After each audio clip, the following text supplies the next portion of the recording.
Hi, you found me at See Nicole Read.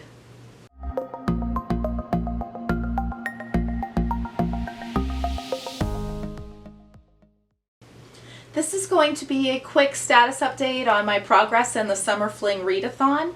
That readathon was initially proposed or presented by Steeped in Books, and I will tag her video down below just in case you'd like to join in.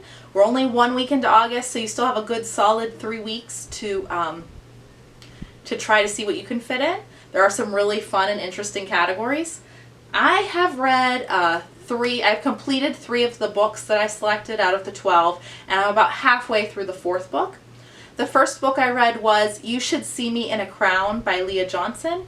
On this channel I have posted a buddy read, a review and discussion that I did with my cousin Laura at Laura's Library Card. And in the end, I gave that book 2.5 stars. She gave the book, I think she ended up settling on 3.5 stars. If you'd like to hear a little bit more about our thoughts and feelings and how we came to those reviews, I will link that video down below. The second book I read was That Boy by Jillian Dodd. It fit into the Friends and Lovers category, Friends to Lovers category. It is a Kindle Unlimited book, and the reviews on there gave it 4.5 stars. I felt like that was really generous. I would give it a 2.5. It follows 3 friends as they grow up sort of like through the very end of elementary school and enter middle school and go through high school and college together.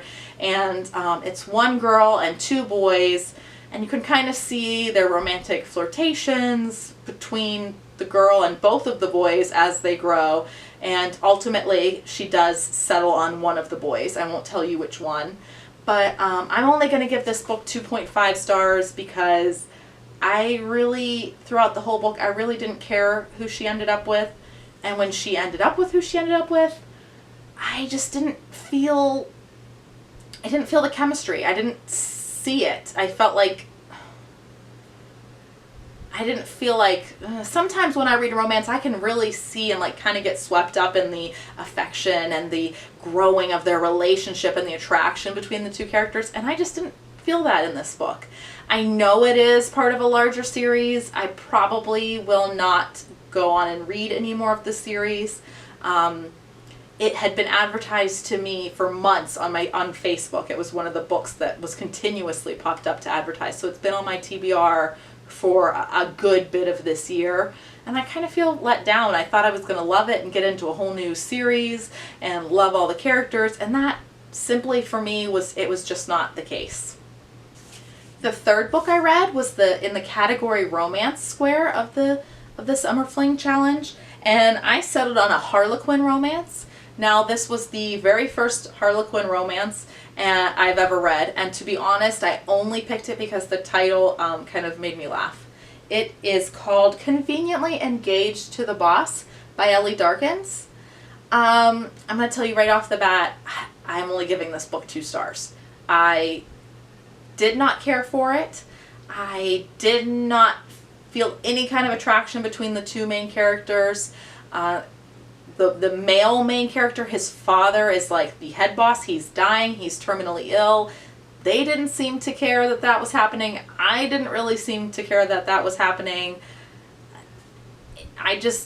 In all truthfulness, I didn't care what happened in the book. And when I finished it, I sort of felt let down. Now, this was a library book, so they didn't give me any stars or reviews or ratings that other users share, so I can't tell you what the other library readers felt about this, but I would not recommend it. If you have some time to pick up a book, I would not suggest this one.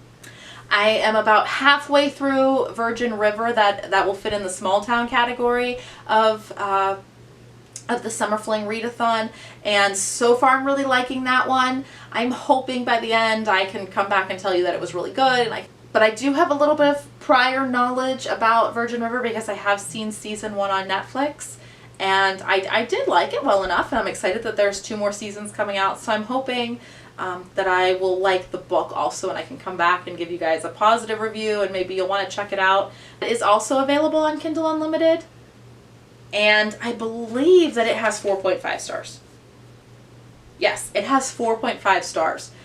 I'm feeling a little bit down about my selections so far. That's nobody's fault but my own. I picked all these books, and so I'm learning a little bit more about my tastes in the romance genre as this goes on. And check in sometime next week, and I'll hopefully be here giving you a positive review of Virgin River.